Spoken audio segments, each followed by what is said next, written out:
Welcome friends, இது நம்ம channel Pranesh mummy. Friends, அந்த மேஜிக் சூப் வந்து வேறு ஒன்றுமே இல்லை, நம்ம முருங்கைக்கீரை சூப்பு தான். முருங்கைக்கீரையில் பார்த்தீங்க அப்படின்னா அதில் இல்லாத மருத்துவ பயன்கள் எதுவுமே கிடையாது. அவ்வளோ ஹெல்த் பெனிஃபிட்ஸ் இருக்குது. குழந்தைங்களுக்கு வந்து நார்மலாக இரும்புச்சத்து கம்மியாக இருந்தாலே அவங்க சாப்பிட மாட்டாங்க, சளி இருமல் வரும், வெயிட் போட மாட்டாங்க. அது எல்லாத்துக்குமே ஒரு பெஸ்ட் டானிக் வந்து இந்த முருங்கைக்கீரை சூப்புன்னு சொல்லலாம். இன்றைக்கி பார்த்தீங்கன்னா நான் நல்லா கொழுந்து கீரையாக வந்து வாங்கி வச்சுருக்கேன். முருங்கைக்கீரை இதை தண்ணி ஊற்றி நல்லா க்ளீன் பண்ணி அலசி எடுத்து வச்சுருக்கேன். முத்தின கீரை இல்லாமல் இந்த மாதிரி கொழுந்து கீரையாக வாங்கினீங்க அப்படின்னா நல்லாயிருக்கும். இப்போது இதை வந்து நம்ம க்ளீன் பண்ணி வச்சு நல்லா கழுவி எடுத்து வச்சுருக்கோம். முருங்கைக்கீரையை ஒரு குக்கரில் சேர்த்துக்கலாம். அதே மாதிரி சளி இருமல் எவ்வளோ இருந்தாலும் ஒரு 2 டைம் இதை குடித்தாலே டக்குன்னு கேட்கும். அந்த அளவுக்கு இதில் நிறைய ஹெல்த் பெனிஃபிட் இருக்குது. இப்போ இந்த முருங்கைக்கீரையெல்லாம் ஒரு குக்கரில் சேர்த்து இது கூட நம்ம வந்து ஒரு தக்காளி, நல்ல பொடிசாக நறுக்கின தக்காளி வந்து ஒரே ஒரு தக்காளி மட்டும் இது கூட சேர்த்துக்கோங்க. இப்போ இது கூட நான் இஞ்சி வந்து நல்லா துருவி எடுத்து வச்சுருக்கேன். அந்த துருவின இஞ்சி வந்து ஒரு 1/4 டேபிள் ஸ்பூன், நான் கீரை அதிகமாக சேர்த்துருக்கேன், அதனால் நான் 1/2 டேபிள் ஸ்பூன் சேர்த்துக்கிறேன். நீங்கள் கீரை எவ்வளோ சேர்க்குறீங்களோ அந்த அளவுக்கு வந்து கொஞ்சம் கம்மியாக சேர்த்துக்கோங்க. இது கூடவே 1/2 டேபிள் ஸ்பூன் அளவுக்கு துருவின பூண்டு சேர்த்துக்கிறேன்.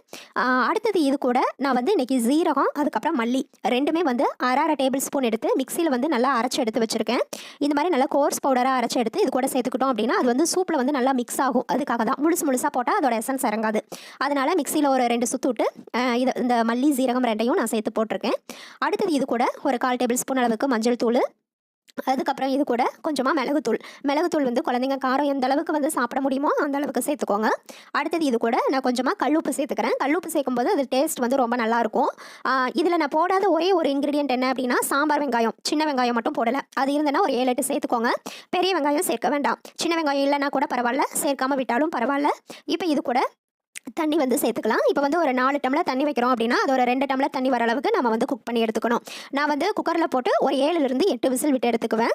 இப்போ நான் ஒரு 7-8 விசில் விட்டு எடுத்துக்கிறேன். இப்போது ஒரு 8 விசிலுக்கு பின்னாடி பார்த்தீங்கன்னா இந்த கீரை வந்து நல்லா மசிஞ்சு வந்துட்டுருக்கு.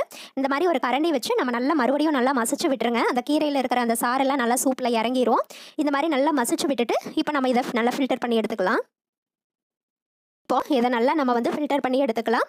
பெரியவங்களாக இருந்தால் அந்த கீரையோடவே சேர்த்து சூப் வந்து சாப்பிடுவாங்க. ஆனால் குழந்தைங்களுக்கு வந்து நம்ம நல்லா ஃபில்டர் பண்ணிவிட்டு சூப்பாக ஊட்டி விடும்போது தான் குழந்தைங்க வந்து குடிப்பாங்க. அட்லீஸ்ட் ஒரு 4 ஸ்பூன் குடித்தா கூட போதும் குழந்தைங்களுக்கு. ஒரு 4 அயன் மாத்திரை சாப்பிட்ட அளவுக்கு அதில் அவ்வளோ ஹெல்த் பெனிஃபிட் இருக்குது.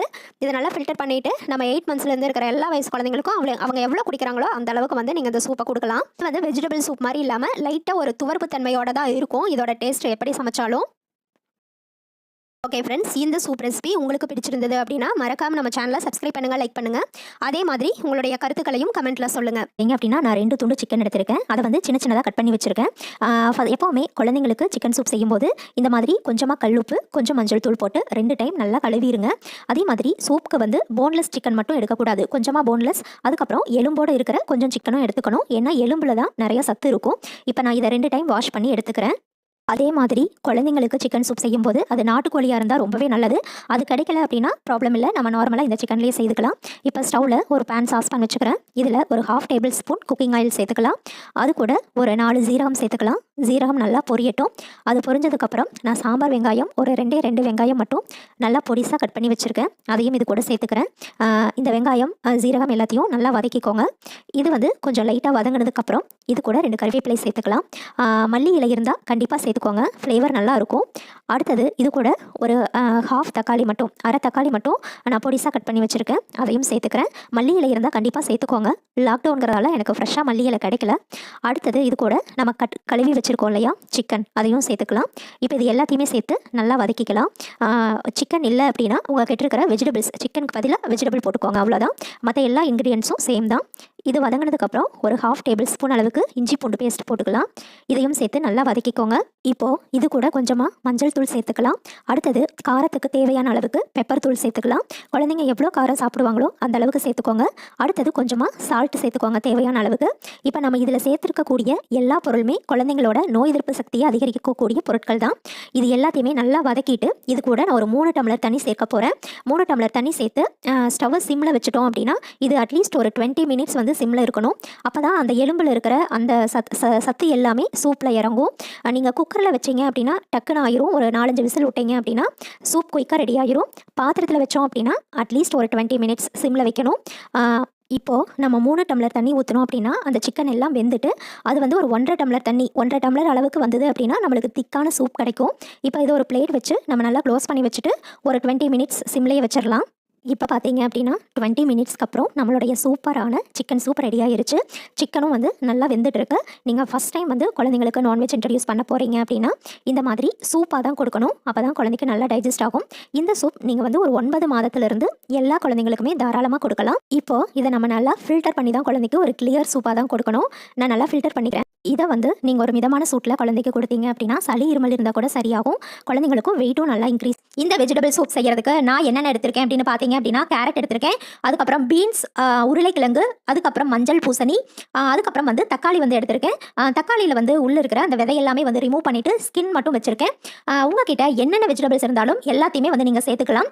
இப்போ வந்து இதிலிருந்து வெஜிடபிள் சூப் வந்து எப்படி செய்கிறது அப்படின்னு சொல்லி பார்க்கலாம். இந்த வெஜிடபிள்ஸ் ஃபுல்லாகவே வந்து நம்ம ஒரு பாத்திரத்துக்கு வந்து மாற்றிக்கலாம்.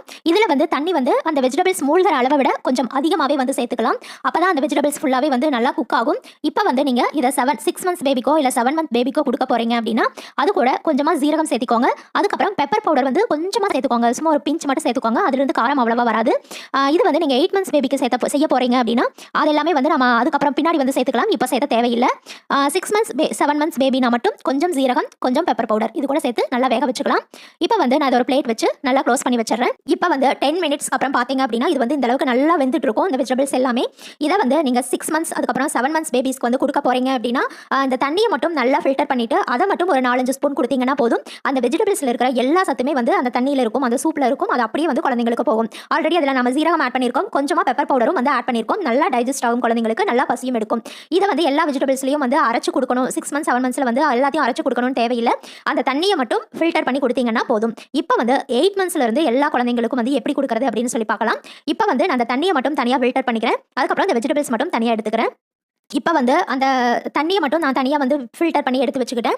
அதுக்கப்புறம் அந்த வெஜிடபிள் வந்து நான் ஒரு மிக்சிக்கு வந்து மாற்றிக்கிட்டேன். அந்த தண்ணி வந்து நமக்கு தேவைப்படும் சூப் செய்யறதுக்காக. இப்போ வந்து இந்த வெஜிடபிள்ஸ் எல்லாத்தையுமே வந்து ஒரு மிக்சிக்கு மாற்றிட்டு இது நல்லா ஆறுனதுக்கப்புறம் வந்து ஒரு நல்ல ஃபைன் பேஸ்ட்டாக கரகரன்னு இல்லாமல் நல்ல ஃபைன் பேஸ்ட்டாக வந்து நம்ம இப்போ வந்து இந்த மாதிரி ஒரு ஸ்மூத்தான பேஸ்ட்டாக வந்து அந்த வெஜிடபிள்ஸ் ஃபுல்லாகவே நான் அரைச்சி எடுத்துக்கிட்டேன். கரகரன்னு இல்லாமல் நல்லா ஸ்மூத்தாக இருந்தால் தான் அதான் வந்து சூப் வந்து நல்லா சில்கி ஸ்மூத்தான சூப்பாக வந்து கிடைக்கும். இப்போ வந்து சூப் ரெடி பண்ணிடுறேன். இப்போ வந்து ஸ்டவ்வில் ஒரு பேன் வச்சுக்கோங்க. இதில் வந்து கொஞ்சமாக குக்கிங் ஆயில் வந்து சேர்த்துக்கலாம். இதில் வந்து நெய்யோ இல்லை வேறு எதுவுமே சேர்த்தக்கூடாது. ஏன்னா குழந்தைங்களுக்கு வந்து டைஜஸ்ட் ஆகிறதுக்காகவும் நல்லா பசி எடுக்கிறதுக்காகவும் வந்து நம்ம இதை செய்ய போகிறோம். இது கூட வந்து கொஞ்சமாக ஜீரகம் சேர்த்துக்கலாம். ஜீரகம் வந்து நல்லா டைஜஸ்ட் ஆகும், ப்ளஸ் குழந்தைங்களுக்கு வந்து நல்லா பசி எடுக்கும். அதுக்கப்புறம் ஜீரகம் நல்லா பொரிஞ்ச உடனே இது கூட வந்து நான் சாம்பார் வெங்காயம் வந்து கொஞ்சமாக மெலிசாக கட் பண்ணி வச்சிருக்கேன். அதையும் வந்து இது கூட சேர்த்துக்கலாம். மெலிசாக கட் பண்ணிக்கோங்க. ஸோ குழந்தைங்களுக்கு அந்த வாயில எல்லாம் மாட்டாமல் இருக்கிறதுக்காக இது கூட கொஞ்சமாக இஞ்சி பூண்டு பேஸ்ட்டும் சேர்த்துக்கலாம். 8 மாசத்துல குழந்தைங்களுக்கு இஞ்சி பூண்டு பேஸ்ட் எல்லாம் சேர்த்துக்கலாம். நல்லா டைஜஸ்ட் ஆகும், பசி எடுக்கும், நல்ல இம்யூனிட்டி பூஸ்டர். இது எல்லாமே நல்லா வதங்கின உடனே அந்த பச்சை வாசனம் எல்லாமே போனதுக்கப்புறம் அது கூட நம்ம அரைச்சி வச்சிருக்கிற வெஜிடபிள் பேஸ்ட்டையும் வந்து சேர்த்துக்கலாம். இப்போ வந்து இது கூட நான் வெஜிடபிள் பேஸ்ட்டும் வந்து சேர்த்துக்கிறேன். சேர்த்துட்டு நல்லா வந்து மிக்ஸ் பண்ணி விடுங்க. இது வந்து பேனில் கொஞ்சம் அடி பிடிக்கிற மாதிரி இருக்கும். அப்போ வந்து நம்ம ஃபில்டர் பண்ணி வச்சுருக்கோம் இல்லையா, அந்த சூப் தண்ணி தனியாக நம்ம ஆல்ரெடி ஃபில்டர் பண்ணி வச்சுருப்போம். அதை வந்து இது கூட சேர்த்து நல்லா மிக்ஸ் பண்ணிக்கலாம். அப்போ வந்து அதையும் வந்து இந்த பேஸ்ட் கூட சேர்த்துறப்ப அது வந்து ஒரு சூப் கன்சிஸ்டன்சிக்கு வந்து வந்துடும். இப்போ வந்து நான் அந்த வெஜிடபிள்ஸ் வேக வச்ச தண்ணியும் வந்து இது கூடவே சேர்த்துட்டு நல்லா வந்து மிக்ஸ் பண்ணிக்கிறேன். இது வந்து ஒரு சூப் கன்சிஸ்டன்சிக்கு வர வரைக்கும் நல்லா வந்து மிக்ஸ் பண்ணிக்கலாம். தேவைன்னா இன்னும் கொஞ்சம் கூட சுடு தண்ணி சேர்த்துட்டு நல்லா மிக்ஸ் பண்ணிக்கலாம். இது வந்து கொஞ்சம் நல்லா கொதிச்சதுக்கப்புறம் இது கூட கொஞ்சமாக நான் பெப்பர் பவுடர் வந்து ஆட் பண்ணிக்கிறேன். காரத்துக்கு தகுந்த மாதிரி கொஞ்சமாக ஆட் பண்ணிக்கோங்க. அதுக்கப்புறம் கொஞ்சமாக மஞ்சள் தூள் ஆட் பண்ணிக்கலாம். அதுக்கப்புறம் கொஞ்சமாக சால்ட்டும் வந்து நான் ஆட் பண்ணிக்கிறேன். நீங்கள் வந்து 6 மந்த்ஸ் 7 மந்த்ஸ் பேபிக்கு எல்லாமே வந்து சால்ட் எல்லாம் ஆட் பண்ண தேவையில்லை. அதுலேயே ஒரு மாதிரி புளிப்பாக நல்லா டேஸ்ட்டாக இருக்கும். 8 மந்த்ஸ்க்கு மேலே இருக்கிற பேபிஸ்க்கு அந்த டேஸ்ட்டை வந்து என்ஹான்ஸ் பண்றதுக்காக கொஞ்சமாக ஒரு லிட்டில் பிட் ஆஃப் சால்ட் மட்டும் வேணும்னா ஆட் பண்ணிக்கோங்க. இல்லைன்னா விட்டுருங்க, அது வந்து ஆப்ஷனல் தான். அதுக்கப்புறம் இது எல்லாத்தையுமே வந்து நல்லா மிக்ஸ் பண்ணிக்கலாம். இந்த சூப் வந்து ஒரு க்ரீமி கன்சிஸ்டன்சிக்கு வந்த உடனே நம்ம வந்து ஸ்டவ் ஆஃப் பண்ணிக்கலாம். இப்போ வந்து இது எல்லாமே வந்து நல்லா மிக்ஸ் ஆயிடுச்சு. இதை வந்து நீங்கள் நல்லா ரெய்னி சீசனில் கூட அடிக்கடி கொடுங்க. நல்ல இம்யூனிட்டி பூஸ்டர், குழந்தைங்களுக்கு வந்து சளி இருமல் எல்லாம் வரவே வராது. இது எல்லாமே சேர்த்து ஒரு 1 மினிட் வந்து கொதிச்சதுக்கப்புறம் இது கூட நான் ஃபைனலாக வந்து ஸ்டவ் ஆஃப் பண்ணிவிட்டு கொஞ்சமாக லெமன் வந்து ஒரு 4-5 ட்ராப்ஸ் வந்து சேர்த்துக்கிறேன். இது வந்து ஆப்ஷனல் தான். லெமன் உங்களுக்கு வேணும்னா சேர்த்துக்கலாம், இல்லைனா தேவையில்லை. ஏன்னா அந்த விட்டமின் சி வந்து சேர்ந்தது அப்படின்னா அந்த கோல்டு அதுக்கப்புறம் வந்து இருமல் எல்லாமே சரியாகும். அதுக்காக சூப்பில் வந்து நான் சேர்த்துருக்கேன். உங்களுக்கு வேணான்னா நீங்கள் சேர்த்த தேவையில்லை. இப்போ வந்து இதை நம்ம சர்விங் பவுலுக்கு வந்து மாற்றிக்கலாம். இப்போ வந்து நம்மளோட சூடான சூப் வந்து ரெடி ஆயிடுச்சு. இதை வந்து ஒரு மிதமான சூட்டில் மார்னிங் ஒரு 11 o'clock அந்த டைம்லையோ இல்லை ஈவினிங் 4 o'clock அந்த டைம்லையோ வந்து நீங்கள் வந்து மிதமான சூட்டில் வந்து குழந்தைங்களுக்கு அழகாக ஊட்டி விடலாம். இந்த சூப் வந்து எந்த வயசு குழந்தையா இருந்தாலும் கொடுக்கலாம். நல்லா பசி எடுக்கும், நல்லா டைஜஸ்ட் ஆகும். ஓகே ஃப்ரெண்ட்ஸ், உங்களுக்கு இந்த வீடியோ பிடிச்சிருந்தது அப்படின்னா மறக்காம நம்ம சேனலை சப்ஸ்கிரைப் பண்ணிக்கோங்க, லைக் பண்ணிக்கோங்க. அதே மாதிரி உங்களோட கருத்துக்களை கமெண்ட்ல சொல்லுங்க. Thank you friends.